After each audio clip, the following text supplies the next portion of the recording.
beginning, one with God the Lord Most High. Your hidden glory in creation, now revealed in you, our Christ. What a beautiful name it is. What a beautiful name it is. You sing.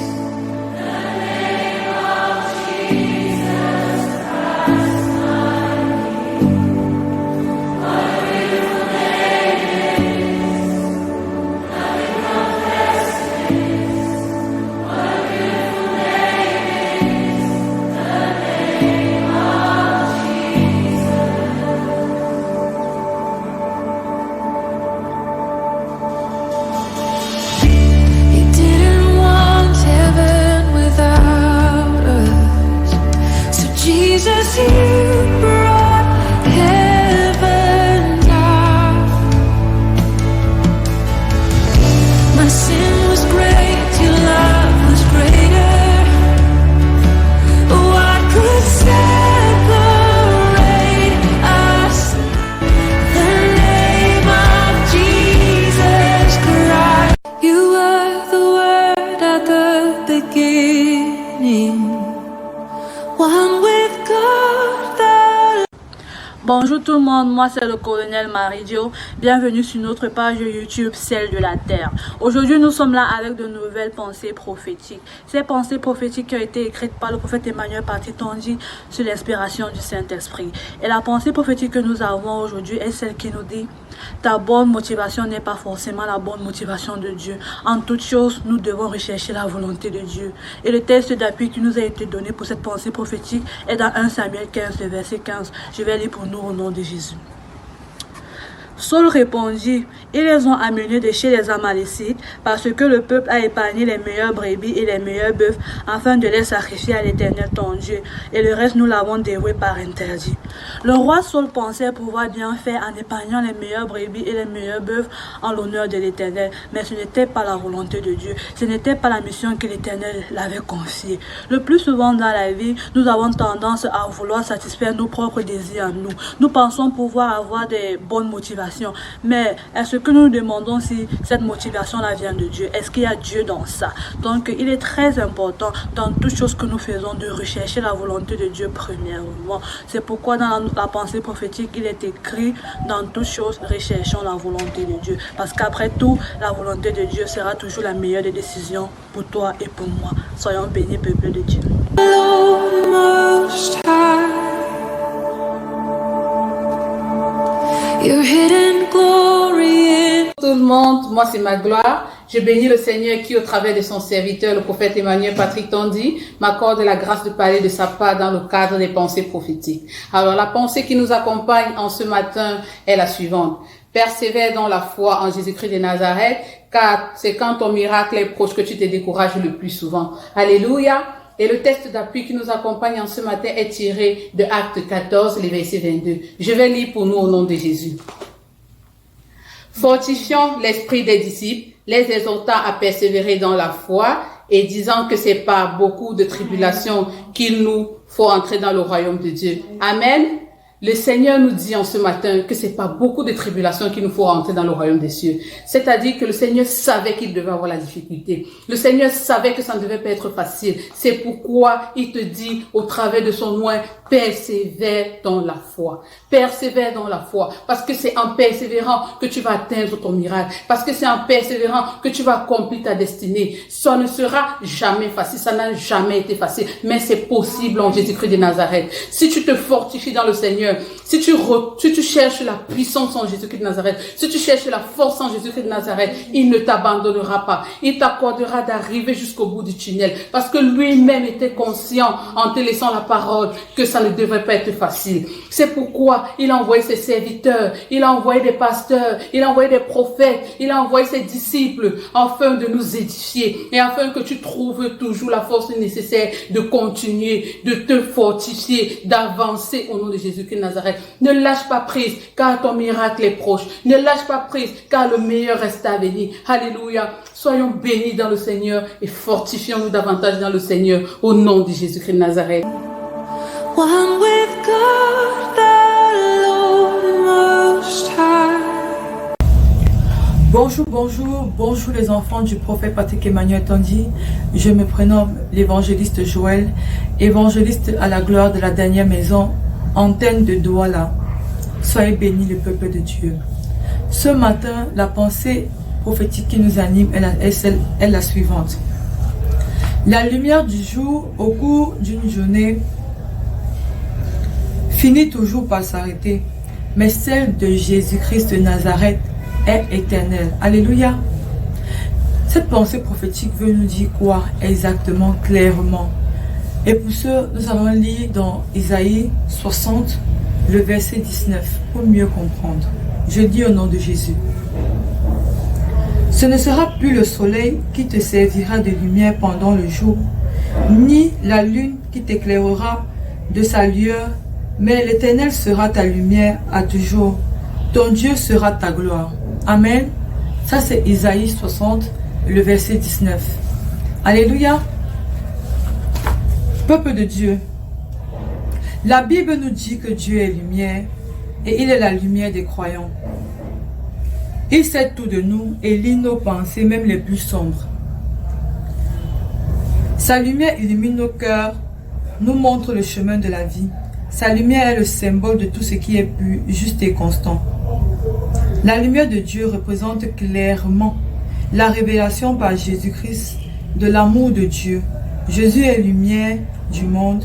Il a triomphé des ténèbres sur la croix. Alléluia. Jésus, par sa mort, nous a montré qu'il a vaincu les ténèbres. Il nous a prouvé une fois de plus qu'il est la lumière dont nous avons besoin. La lumière qui est éternelle. Elle ne tarit pas, elle n'a pas besoin de piles, elle n'a pas besoin de batterie. Cette lumière-là qui est donnée gratuitement, cette lumière-là qui nous montre le chemin que nous devons suivre. Alors mon frère, ma soeur, accroche-toi à Jésus-Christ de Nazareth. Accroche-toi à sa lumière, réclame sa lumière dans ta vie. Qu'il éclaire tous les compartiments de ton cœur, toutes les parties sombres de ta vie. Parce que sa lumière est éternelle, elle ne change pas comme le soleil, le soir tombé, ou la lune, le jour se levant. Cette lumière est éternelle. Ma soeur, accroche-toi à Jésus-Christ de Nazareth. Lui seul est le chemin, la vérité et la vie. Si ce n'est pas lui, ma soeur, je ne sais pas, mon frère, je ne sais pas quel genre de lumière tu pourras utiliser pour éclairer le chemin qui mène jusqu'à lui. Donc, soyez bénis, peuple de Dieu. Accrochons-nous à la lumière qui vient de Jésus-Christ de Nazareth. Accrochons-nous à cette grâce-là qui nous accorde tous les jours de notre vie. Et soyons scotchés, parce que le meilleur est devant. Soyez bénis, peuple de Dieu. Creation now revealed in you are Christ. Gloire à Jésus-Christ de Nazareth. Je bénis le Seigneur qui, par son serviteur, le prophète Emmanuel Patrick Tandy, m'accorde la grâce de parler au peuple béni en ce matin. Moi, c'est la révérende Juliane Tourquette de la vision La gloire de la dernière maison de Douala. Je viens parler de la pensée prophétique.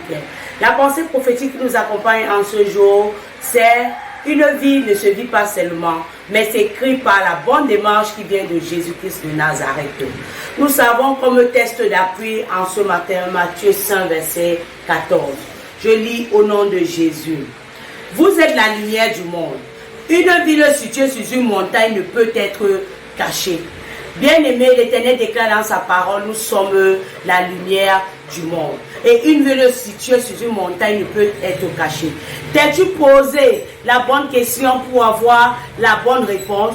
Marches-tu selon pour plaire à Dieu? Marches-tu selon la volonté de Dieu? Il est temps, bien-aimé, de te poser cette question afin d'avoir la bonne réponse qui est celle de rechercher la volonté de Dieu pour toi. Marche selon la philosophie qui t'a été donnée. Marche selon la ligne qui t'a été donnée, afin que la gloire de Jésus-Christ soit vue dans ta vie. Qu'il en soit selon la volonté de Dieu et non ta volonté.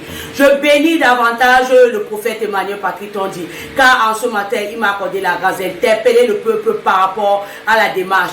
Bien-aimé, il est temps plus que jamais de se lever, afin de laisser éclore la gloire de Dieu dans nos vies. Qu'il en soit selon la volonté de Dieu et non celle des hommes. Amen, au nom de Jésus. What a beautiful name it is. What a beautiful name it is. You sing. Gloire au Seigneur Jésus-Christ de Nazareth. Je bénis l'Éternel pour cette opportunité qui m'est donnée de partager une pensée prophétique avec vous.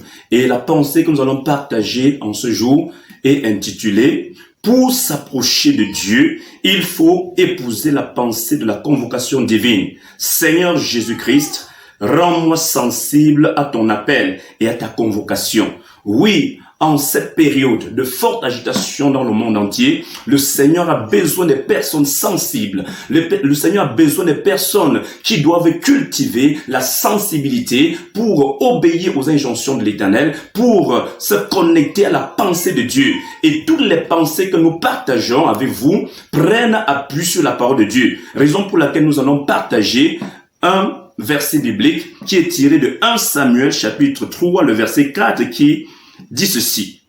Alors l'Éternel appela Samuel, il répondit, me voici. Oui, Samuel avait écouté la parole de Dieu, avait écouté la voix de Dieu, avait écouté l'appel de Dieu et il a été sensible à cette voix-là et il a répondu, me voici. Le Seigneur a besoin de toi. Le Seigneur a besoin de moi. Le Seigneur a besoin que tous les enfants de Dieu soient sensibles à ses orientations, à sa voix, à ses prescriptions, à ses ordonnances pour voir la gloire de Dieu se manifester au nom puissant de Jésus. Car une vie sans Jésus, une vie sans orientation, c'est une vie qui ne peut pas faire long feu au nom de Jésus. Donc retiens en cette période que tu as besoin de Jésus-Christ de Nazareth. Tu as besoin de te laisser fondre dans la pensée divine. Tu as besoin de te connecter à la convocation solennelle de Dieu pour expérimenter non seulement la délivrance, mais l'épanouissement dans toutes tes entreprises au nom puissant de Jésus-Christ de Nazareth.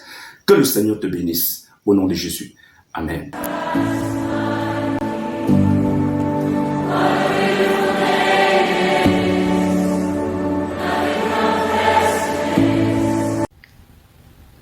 Bonsoir. Je voulais partager avec vous une pensée prophétique qui s'intitule « Déconnecte-toi du réseau négatif pour te connecter au réseau du Saint-Esprit ». Nous voyons ici qu'il y a deux réseaux. Le réseau négatif qui vient du diable et le réseau positif qui vient de Jésus-Christ de Nazareth. Nous allons prendre un texte d'appui, Ésaïe 8, le verset 12, qui dit ceci, je vais lire. « N'appelez pas conjuration tout ce que ce peuple appelle conjuration. Ne craignez pas ce qu'il craint et ne soyez pas effrayés. » Oui, quand tu es connecté au réseau négatif qui est le réseau de Satan, comme je te disais tantôt, tu vis une vie de misère, tu vis une vie de peur et de frayeur, tu te sous-estimes, tu ne penses pas positif, mais tu te vois même déjà fini. Alors que quand tu te déconnectes du réseau négatif qui est le réseau de Satan, pour te connecter au réseau du Saint-Esprit, qui est le réseau de Jésus-Christ Nazareth, ta vie change, ta vie est positive. L'Éternel te donne d'aller de gloire en gloire. La peur et la frayeur n'est plus ton partage. Tu as pleine assurance, tu vis une pleine assurance en Jésus-Christ Nazareth. Parce que ma Bible dit que celui qui a la vie a Jésus-Christ Nazareth. Et celui qui n'a pas Jésus n'a pas de vie.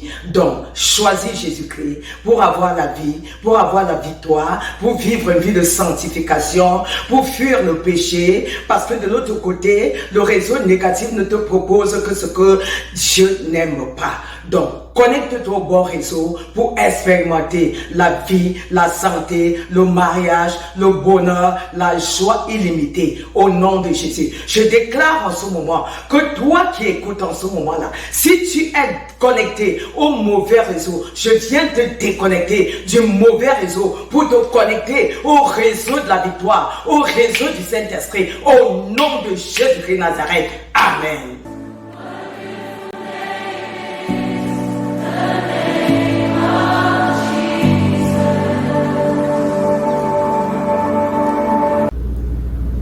Gloire à Jésus-Christ de Nazareth.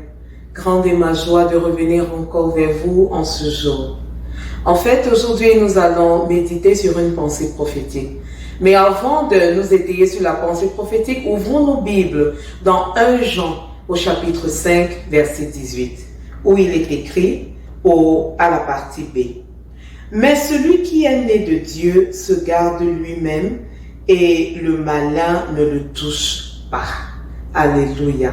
Aujourd'hui, nous allons nous attarder sur cette pensée prophétique qui dit: évitons d'ouvrir la porte quand nous sommes dans l'arche de Noé, pendant le déluge. Sinon, l'eau du déluge peut nous emporter.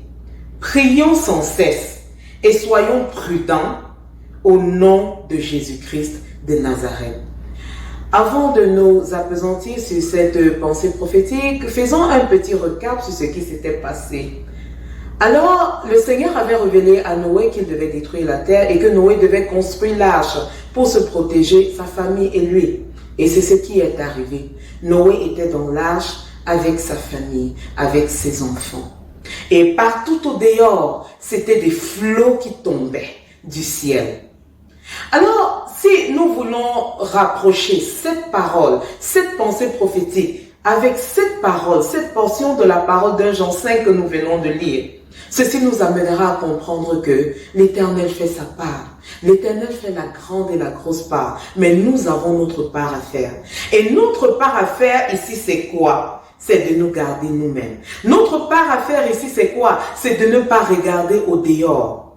Si les fils ou la famille de Noé avait regardé au dehors, ou avait ouvert la fenêtre, ou ouvert la porte, que se serait-il passé? Sûrement, les flots seraient entrés et les auraient submergés. Tu as ta part à faire.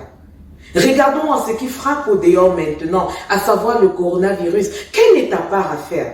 Ta part à faire, c'est de te rapprocher davantage de l'Éternel. Ta part à faire, c'est d'être prudent, c'est de mettre ton masque autant que faire se peut, c'est de te laver les mains autant que faire se peut.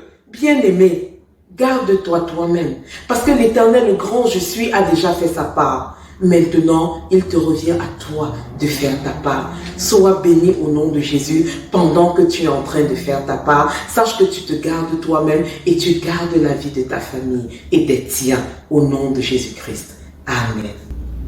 Que toutes les différentes pensées prophétiques vous localisent et vous possèdent d'une manière prophétique pour la gloire de Jésus au nom puissant de Jésus-Christ de Nazareth. Retenez. La vérité de Jésus ne se débat pas, mais elle s'impose au nom de Jésus.